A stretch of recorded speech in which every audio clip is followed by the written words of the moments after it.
Hai semuanya, gimana kabar kalian? Semoga selalu dalam keadaan baik. Jadi welcome back teman-teman di segmen analisa kripto. Di video kali ini kita akan membahas dua koin atau dua token ya yang di request oleh teman-teman di kolom komentar. Yang pertama adalah Nova Ubi. Ini di request dari Bang Rafuman, sorry. Terus juga ada Bang Semangat oke 17. Ini di request nge-request Ethereum name service. Kita akan coba untuk ulas ya, dua token ini dimulai dari Nova. Nova ini sebuah project meme coin yang bergerak di Ethereum blockchain. Jadi langsung aja kita lihat gambarnya teman-teman. Kita cek di website resminya nova.win. Ini ada peringatan nih, warning. This coin isn't trade on leading US centralized exchange. Oh, jadi mereka nggak bisa ditradingkan di Amerika Serikat. Ya, Amerika Serikat kan marketnya paling gede, teman-teman. Masa nggak bisa sih? Kita harus swap dia di DEX ya, baru kita bisa untuk memperdagangkan tokennya. Bisa di swap dengan ETH atau dari token-token yang ada di Ethereum lainnya, Arbitrum, Audius, dan lain sebagainya. Itu bisa di swap dulu ke Nova, teman-teman. Kalau udah, ya baru kita bisa untuk memiliki tokennya. Jadi dia tidak akan tersedia di exchange-exchange yang terregulasi di Amerika, which is itu mungkin Binance US nggak akan ada, terus juga di Coinbase, kemudian Robinhood. Jadi pokoknya exchange yang berada di Amerika Serikat mereka nggak bisa perdagangkan. Ini aja udah negatif, teman-teman. Kenapa? Karena penting banget nih sebuah project kalau mau naik signifikan, mereka harus listing di banyak exchange. Contohnya ya kayak Shiba Inu, Dogecoin, itu kan listing di banyak-banyak exchange ya, sehingga adopsi dari orang-orang juga bisa sangat-sangat besar, adopsi retail bisa sangat-sangat besar. Tapi kalau kalau mereka hanya bisa di listing di sedikit exchange, ya apalagi market Amerika yang kita nggak bisa ragukan, teman-teman. Kalau nggak ada market Amerika, market nggak seru pergerakannya. Kalau kita lihat dari segi di Twitter, mereka ya seperti meme coin pada umumnya ya, ngepost soal posting soal NFT, meme dan lain sebagainya yang berhubungan sama project yang mereka kerjakan. Nova ini kayak Simpson gitu ya kalau nggak salah. Tapi dia warnanya hijau guys. Warnanya hijau, mungkin terinspirasi sama token PP mungkin ya. Jadi hijau warnanya, ya itu sih. Ini ada giveaway yang mereka berikan, Nova Family NFT. Atau Nova ini kartun ya kalau nggak salah. Mungkin aja ini adalah kartun teman-teman. Ya pokoknya itulah teman-teman project meme coin yang mereka gagas. Mereka juga ngepost soal meme seperti pertarungan Mark Zuckerberg sama Elon Musk yang bakalan seru nih teman-teman. Tapi dari Nova sendiri dia belum belum mendapatkan endorsement dari Elon Musk, salah satu influencer terbesar di dunia. Ya jadi kalau koin-koin yang udah di endorse sama Elon Musk pasti harganya naik. Ya naik pas dia nge-tweet sih teman-teman. Nah itu sih buat Nova kalau kita lihat dari market. Nah ini kita penting nih lihat sekarang. Supply maksimumnya udah tercapai 1000 T, sangat banyak. Supply totalnya ada sekitar 9.500 T, sangat-sangat banyak teman-teman. Dengan harga koin yang amat micin. Kita nggak bacakan ya karena ini banyak banget. 0,00003902 rupiah teman-teman, itu baru rupiah. Dia hanya bisa diperdagangkan di Uniswap, Maxi, Albank, Digifinex. Nah, aku coba cek dia di Twitter. Sorry, di Celtic, teman-teman. Di Celtic sendiri mereka punya community trust yang bagus, market stability yang bagus, governance strength bagus, operational resilience juga bagus. Tapi fundamentalnya jelek. Yang namanya meme coin ya pasti jelek fundamentalnya, teman-teman. Karena kegunaannya nggak terlalu jelas, fungsinya juga nggak terlalu jelas. Ya, itu teman-teman kalau masuk hati-hati aja. Dari segi pergerakan chart, Nova sempat ngepam nih, dia ada di Maxi ya. Awal listing ngepam, setelah itu harganya koreksi.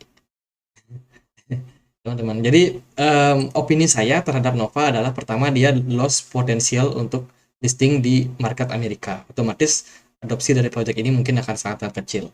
Kelihatan ketika di awal listing di Maxi harganya itu menguat disertai dengan volume yang sangat tinggi, tapi pada tanggal 5 Agustus sangat-sangat rendah teman-teman. Volumenya anjlok bahkan sampai 10% sisanya. Ya, ini mungkin market whale sudah TP semua dan sisanya retail yang nyangkut untuk sekarang. Kemarin sempat naik spike bentar tapi akhirnya drop lagi teman-teman, volumenya anjlok parah. Jadi itu aja buat Nova, nggak terlalu gimana-gimana. Kalau teman-teman beli ya mau mau beli bisa spekulasi ya silakan aja, nggak ada masalah teman-teman. Tapi kalau saya sih rasanya untuk meme coin ya standar sebagai meme coin, kalau dia nggak bisa listing di Amerika, di exchange Amerika, rasanya agak-agak kurang teman-teman. Kita akan bahas Ethereum dan Name Service. Ethereum Name Service ini merupakan sebuah project berbasiskan dengan extendable naming system based on Ethereum blockchain. Menurut saya ini mirip projectnya seperti ID, Space ID ya. Dia itu kayak kalau teman-teman mau bikin project, misalkan mau bikin decentralized exchange, teman-teman boleh cari rekomendasi nama di uh, Ethereum Name Service ini teman-teman. Bisa dicari nih kira-kira nama apa ya yang belum dipakai sama orang, kita bisa pakai nama itu. Itu ada layanannya di sini. Ini ada langganannya nih kayaknya, register your name it teman-teman, ada langganannya ya. Kalau kita klik launch, nah ini kita bisa cek nih. Oh, user web3 name. Nah, kita misalkan mau bikin namanya adalah Greystone. Udah ada nggak ya yang pakai? Oh, ini ada nih not support. Berarti kita nggak bisa pakai nama Greystone. Kita biasanya pakai nama Greystone it. Tapi ini sudah register, udah ada yang pakai teman-teman. Kita harus cari nama yang lain. Misalkan namanya apa? Project apa ya? Bolu Swap. Ini bisa dipakai nggak ya? Bolu.it. Nah, ini bisa kita pakai nih teman-teman projectnya. Tapi dia ada masa expirednya ternyata ya. Nah, jadi kurang lebih gitu sih name service. Apakah kepake atau enggak ya saya sendiri kurang tahu teman-teman. Coba teman-teman rasa-rasa ini. Kalian misalkan sebagai seorang manajer atau sebagai calon pengusaha lah, teman-teman mau bikin project. Teman-teman bingung dong nyari namanya, pakai nama apa ya? Cari aja di platform Ethereum Name Service. Siapa tahu dapat teman-teman dapat ide teman-teman gitu ya. Penting nggak sih? kalau kalau teman-teman merasa penting, teman-teman lihat projectnya bagus ya, kurang lebih kayak kayak gitu sih untuk projectnya. Jadi ini bisa dipakai untuk menentukan nama cryptocurrency, token ataupun NFT yang kalian mau bikin. Dia ada decentralized website. Menurut saya sih ini berguna ya teman-teman, tapi dipakainya itu cuma sekali. Setelah itu ya enggak, kan namanya udah dibikin. Masa kita mau bikin banyak nama, kan enggak juga ya. Jadi dipakainya sekali dan ya udah, teman-teman kalau udah pakai ya ya ya udah selesai. Terus ekosistemnya mereka ada di Coinbase, Rainbow, Trust Wallet, banyak ya ekosistem yang mereka juga udah kompatibel sama yang namanya Coinbase Wallet Extension, Brave Browser, MetaMask, Status, Cloudflare. Itu juga udah kompatibel sama project ini. Itu ini dari token. Kita bisa cek di bagian holdernya nih, token ini kira-kira siapa yang pegang ya.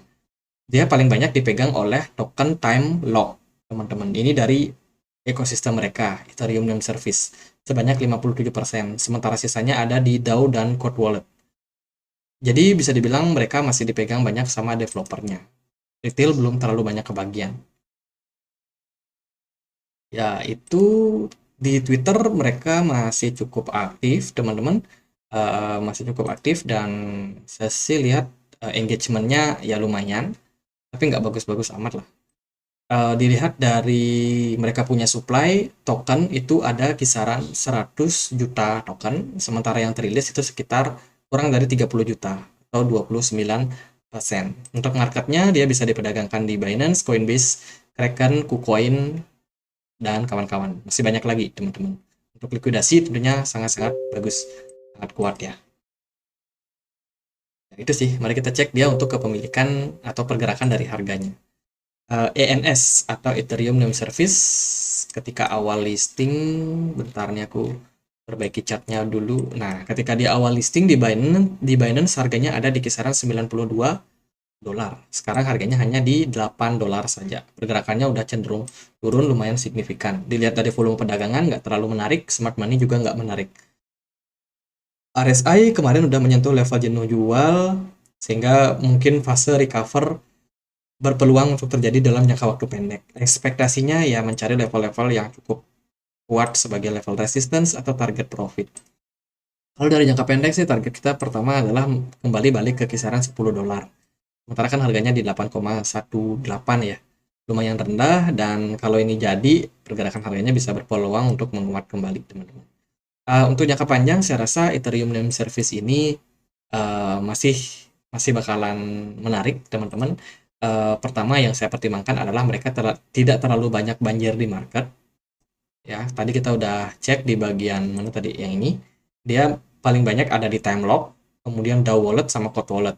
Which is kalau ini digabung kira-kira sekitar 70% dipegang sama internal, sementara sisanya itu baru ada di market.